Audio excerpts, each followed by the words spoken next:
and I'm going to be talking about sire differences within heart and heart vascular in beef cattle.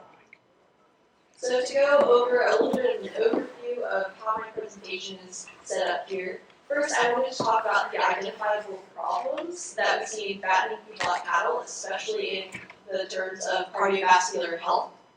Then go into a background about pulmonary hypertension, go into the new development of heart and heart vascular, review the data and the analysis for sire differences, and then talk about some next steps that we hope to do at Colorado State University using this research project. So within looking at the literature, I was able to find a few identifiable problems in fattening beef cattle in relation to some struggles in cardiovascular health. So the first problem was the increase in heart failure within groups of feedlot cattle trending upwards from the early 2000s. This not only affected cattle at different ages, but also in different geographical locations. That goes into the second problem that I was able to identify, was that heart failure has now spread to cattle in moderate to low altitude areas, whereas before it was kind of just seen as a high altitude anomaly. The third was the predisposition to heart failure at younger ages due to goals in breeding selection for rapid growth rate. And then the fourth was simply that we have limited research on cardiovascular health in cattle, as well as what genetic components play a factor in feedlot death. So going into all of these problems, I was able to find, reviewing some literature, I found a common topic of looking at pulmonary hypertension being a main cause for a lot of these issues that we were coming up with. So pulmonary hypertension can be described as high blood pressure between the right side of the heart and the lungs. This pathway is known as the pulmonary artery, and its job is to carry blood to get reoxygenated in the lungs, and then furthermore it will be dispersed throughout the body. Now, measurements of this hypertension is described using pulmonary arterial pressure, otherwise known as PAP, and the measurement is done by inserting a catheter into the jugular vein of the animal and then fed into the pulmonary artery.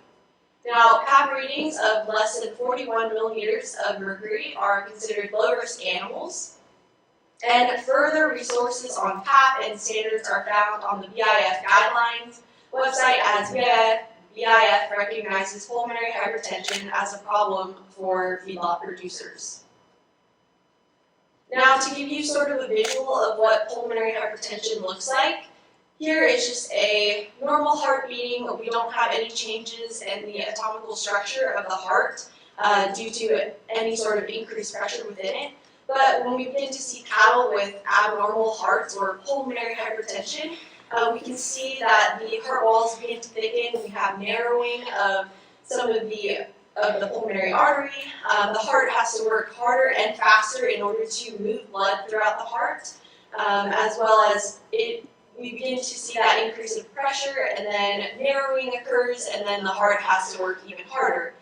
Further past the stage, we'll begin to see that the heart begins to thin out, and we also will see that the elasticity of the heart walls will also give out as the heart has to eventually kind of give out, and that's when we begin to see animals just suddenly pass very quickly on the feedlot.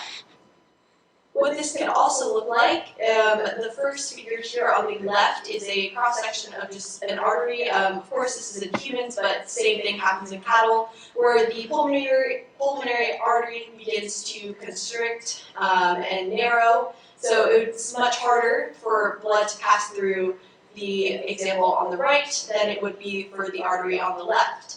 Now, when we're looking at the signs in cattle physically, the most distinguishable factor is the swelling in the brisket and around the face and jaw. We can see that by just looking at this example here with these cattle in the same pen. So the animal on the right side, you can see that she would be an affected animal with a much broader stance. That's most likely due to the edema building up in her chest cavity around her heart and lungs. And kind of the animal, to compensate for that, needs to kind of stand a little bit wider, whereas her pen mate looks normal there, and just for a little comparison. Now, this also can be known as multiple different things, depending on, or multiple different diseases, depending on what altitude these animals are living in. So this condition, high altitude disease, is a condition affecting cattle at altitudes of greater than 6,000 feet, where the oxygen in the atmosphere is much lower. And so in response, the pulmonary artery begins to constrict and thicken in response to this low oxygen being transported. Now, in high altitude disease, we see that we can reduce the risk of pulmonary hypertension by selecting bulls with lower PAP scores who have been successful in also producing progeny with lower PAP scores as well. Now, as I had mentioned earlier, we begin to see that pulmonary hypertension has started to affect animals at lower to moderate altitudes, and because we aren't in those high altitude environments, it's otherwise known as feedlot heart disease. Now, this condition affects feedlot cattle at those low to moderate altitudes, but also includes animals who have never been to high altitudes before. It does not have a direct cause yet in research, but it encompasses a similar method of the heart thickening and then eventually the heart giving out. Now, with this, PAP is currently used as a decision factor for culling animals in the herd who display those high PAP scores at early ages. And so with PAP, we've been able to successfully reduce the risk of pulmonary hypertension in our herds. But of course, more research is continuing to be done to further investigate all the polygenic effects that PAP has a play on. So the current implications of using PAP today, so roughly 10,000 head of replacement heifers and potential breeding bulls receive a PAP score by veterinarians in the western United States. 50% of these animals are labeled as moderate to high risk based on their PAP score, so that's going to be a score of greater than 42 millimeters of mercury. It's also been found in research, in PAP research, that growth traits have a positive but weak association with PAP. So if we eliminate these high PAP bulls, we reduce pulmonary hypertension effects within the progeny without affecting any of the growth goals or growth traits that we want. But death of an animal due to pulmonary hypertension leads to monetary loss for the producer, making the prevention of these cases economically relevant. Now, this photo on the right here is actually a photo that we took up at the Colorado Beef Improvement Center in Saratoga, Wyoming, earlier this month, where as we were rounding up cattle to place feeders in them for our breeding protocol, one of the calves suddenly just dropped and passed away, and at a necropsy, it revealed that that calf actually blew a hole through its heart, as you can see in the middle of this photo here. And upon further investigation, this is thought of to be from an abnormality in the heart structure, and that this animal is already suffering from some sort of pulmonary hypertension as the pulmonary artery also began to enlarge in that animal. So going from all those changes that we see with our animals and the different structures and changes that the heart goes through in response to pulmonary hypertension, we at CSU, Dr. Tim Holt developed the heart score and heart fat score. So Dr. Tim Holt is a DVM at Colorado State University, and he's done a lot of research on PAP, and through all these cases of going out and PAPing animals, but also performing these necropsies, he began to see differences in the changes of the heart structure. And so he created this heart score visual grading system, goes through a scale of 1 to 5 to record some of the changes within the heart that we were seeing. So a score of 1 is going to be no physiological changes. We have correct anatomical proportions within the heart, so we don't see any of that thickening of the walls or anything along those lines. The left ventricle is larger than the right ventricle. We have the same normal conical shape and a normal size pulmonary artery. Now, when we go into a scale of 2, we begin to see slight physiological changes in relation to the blunting of the left ventricle apex, growth of the right ventricle atrium, and enlargement of the pulmonary artery. But these slight changes are considered mild at the stage, so a score of 1 and 2 are considered a normal heart score. But then we begin to kind of break away when we get into a score of 3. So we have moderate changes to the heart shape, we're beginning to see growth in the right ventricle. The blunt apex of the heart begins to become apparent. We no longer kind of see that more defined feature at the bottom there of the heart, and we also begin to see that muscle wall really beginning to thicken and become very firm. Now when we go into a 4, we see severe changes. We have the loss of the conical shape, so even more blunting along the bottom there. The right ventricle and atrium are larger than the respective left side, so now we have the growth of the right side is very, very apparent. And then that goes into a score of 5, which is the most severe. So the heart is described as flaccid, so that's when the muscle walls have thickened so much, but the elasticity is broken down that the muscle walls begin to degrade and the heart can no longer pump, and which is why at a touch, it's no longer toned or firm or anything along those lines.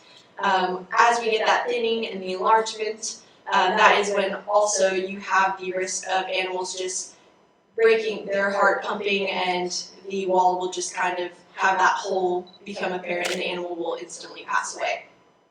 And at this stage, when we go to harvest these animals, it's very rare that you ever see a score of 5 make it to harvest, just because the animal tends to pass away on the feedlot. So with the heart score, he also developed the heart fat score. This is just because in literature in human medicine, heart fat score has a relation to pulmonary hypertension in humans. So this literature is not as developed as the heart score yet, but just to give you an example of what the heart fat score does look like, is it's on a scale of 1 to 3, 1 being a normal amount of fat encasing the heart, 2, fat around the heart is become more prominent, so we're beginning to see more fat within the muscles, and then the fat is beginning to drape down the ventricles, and then a score of 3 is the heart is encased completely in fat. And the reason that he decided to develop this heart fat score was because as the fat begins to encase the heart, that's providing some sort of external pressure that the heart is going to have to pump against. And so again, that's going to make it more difficult for the heart to push blood through the animal system, and really can cause some distress to the animal as well. So as we developed the heart score, we kept in mind that PAP has already been proven to be an effective means of reducing pulmonary hypertension within animals, and is a deciding factor through selection decisions. But there are some problems with PAP that, one, it's highly invasive. So as I mentioned earlier, it does require you to, or a veterinarian, to go through the jugular to get to the pulmonary artery. And you have to do that in every single animal in order to take that score. Again, with someone else coming out there and having to work cattle again, it can be rather expensive to add this onto your management protocols. And then it can be time consuming because those animals have to go through the chute once more. And it can also take a few moments or few minutes to actually be able to get that PAP score. But through the relationship between the physiological changes of the heart at harvest and PAP, it could be a more accessible option for all producers. So if we can kind of record what is changing through the heart, we can potentially use that and see if, instead of using PAP, if we could kind of prevent the same thing by using the heart scores, because essentially they're both showing us the results of pulmonary hypertension, just in different readings, so to say. And so we kind of wanted to go through that a little bit, but first I wanted to show some examples of some of the heart scores here. So on the left side picture, but the left heart is normal, and then we have that abnormal score of 5 on the right side of that photo. So you can see some really drastic differences on the heart shape, and you can imagine how these two hearts also came from animals that were probably roughly around the same size and life stage. So it can be a pretty drastic difference, as well as some of the cross sections there, just to show you that muscle beginning to degrade in comparison to what the normal heart should look like.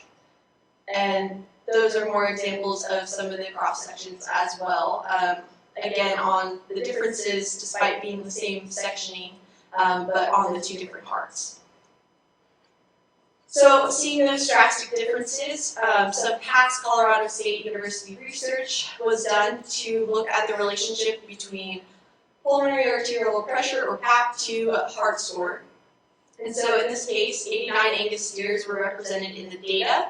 These animals were born at the Beef Improvement Center, where then they were moved to the Agricultural Research Development and Education Center, where they did a PAP score there, as well as collected some feed efficiency phenotypes. And then they were finished at the Eastern Colorado Research Center. Now, the heart scores were collected at harvesting, and then the animals also experienced two separate PAP scores, so they were able to conduct a mean PAP score.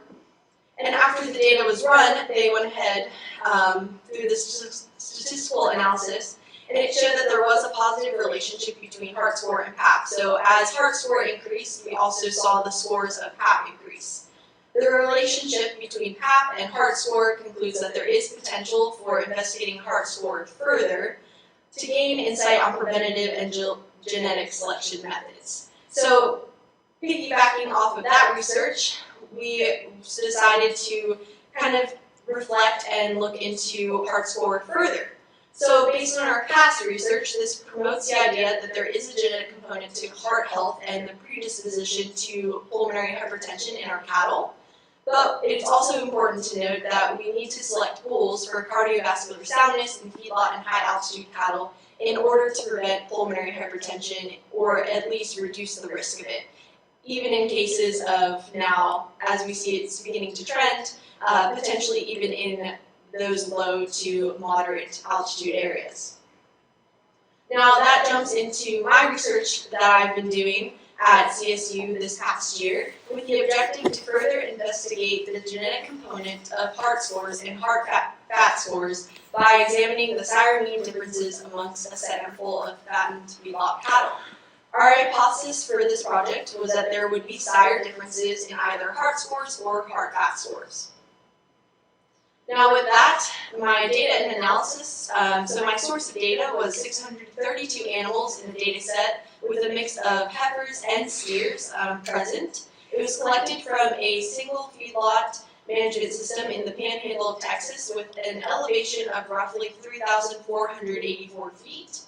And then there were 3 separate harvest dates included in my data set, so one in February of 2020, one in December of 2020, and then one in January of 2021. Now, to show you a little bit of how the distribution of the heart scores within each of these animals was set, on the x-axis here we have the heart score. Again, you'll see that we didn't have any animals in 5, but on the y-axis we have the number of animals that showed up in each of those scores. So with the heart score distribution, we can see that most of our animals scored a 2 at harvest. And it's important to note that even though it's a little bit skewed to the left here, we had 66% of our animals in this data set score a 1 or a 2, so keep in mind that's also considered a normal score. But then we have 33% of our sample size that scored a 3 or above, which is considered abnormal, which those animals are already experiencing pulmonary hypertension or had experienced pulmonary hypertension already in their life. Again, the same thing was done with the heart fat scores.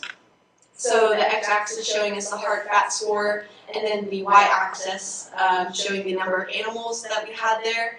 And again, a score of 1 is considered normal, normal fat around the heart, but then any score 2 and 3 is going to be providing some sort of external resistance against the heart, making it a little bit harder for it to be working. Now with that, I went ahead and ran my data through our software and just tried to clean up the data, take away any progeny that were missing heart scores, but I went ahead and organized it also by harvest date. So the rows will show you the harvest date that the harvest was, and then the first column will show you the number of progeny within each of those harvest dates. The next column showing the heart score mean for each of those harvests, and then the standard deviation. And so one thing to kind of take away from this graph is that we do have 632 animals, and then the heart score mean for the progeny was 2.3. So a little bit on the starting to kind of enter the higher side of our scale, exiting the normal and going into some of the abnormal groups there.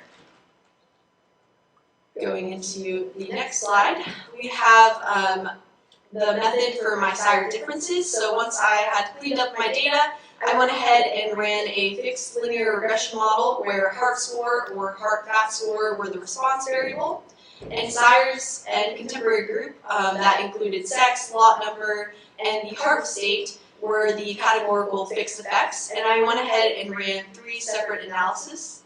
So the first one was actually a grouping, so I grouped together grades 1 and 2, and called that kind of a group 1 versus grade 3, 4, and 5, and called that group 2.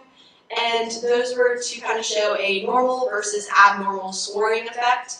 The second analysis was just ran as the individual scores, and then the third analysis was on the heart fat score, but again with the individual scores. And then through those regressions, I went ahead and ran an ANOVA to test for the sire differences within mean heart and mean fat scores. So to go into my results and discussion for my research project, this first table is overall just showing some of the summary statistics found when I looked at sire averages. So I had to organize and group the data by sires, and so the first row is going to be the results for the heart score ungrouped, so that's separately 1, 2, 3, 4, 5. Then the heart score grouped data with the normal versus abnormal groups, and then the heart fat score. So the first column is just showing you how many animals fell into each of those categories, but the most important thing to look at is going to be the sire average column.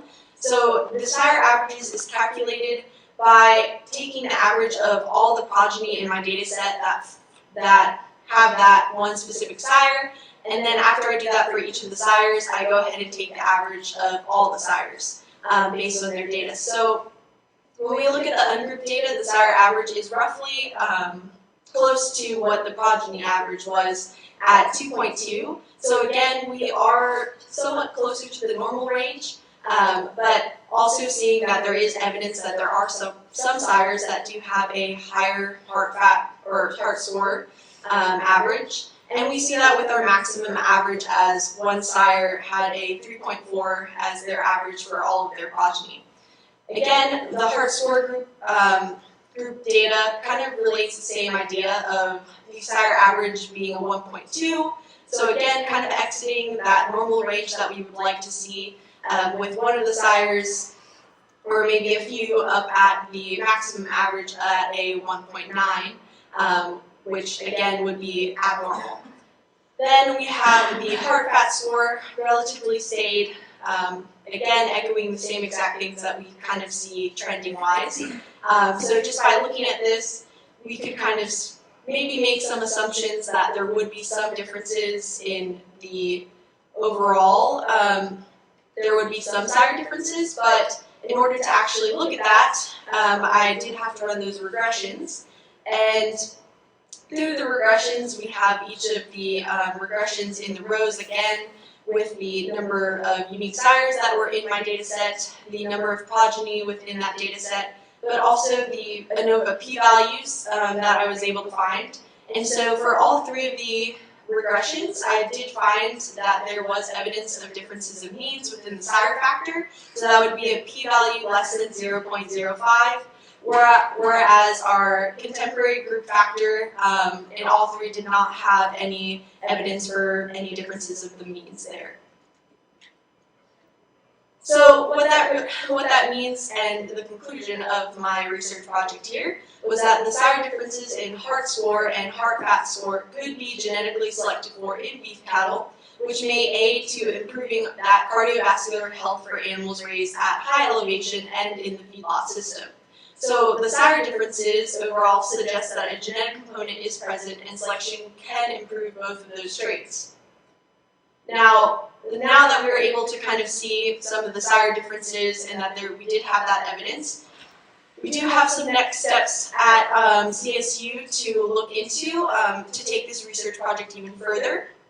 So the first would be that in relation to the heart and heart fat scores data set that we do have, we also do have the carcass traits for that, and so we'd like to do more research to see if there's any sort of relationship between heart scores, heart fat scores, and some of the carcass and growth traits. Of course, continue to collect additional progeny heart score data just to continue to add on to my project, and with that, hopefully create a heritability estimate as we add on more animals. And then lastly, advance our research in PAP and heart score and heart fat score from previous CSU studies. Again, just to continue to build off of this and hopefully provide a tool that can be utilized in the industry.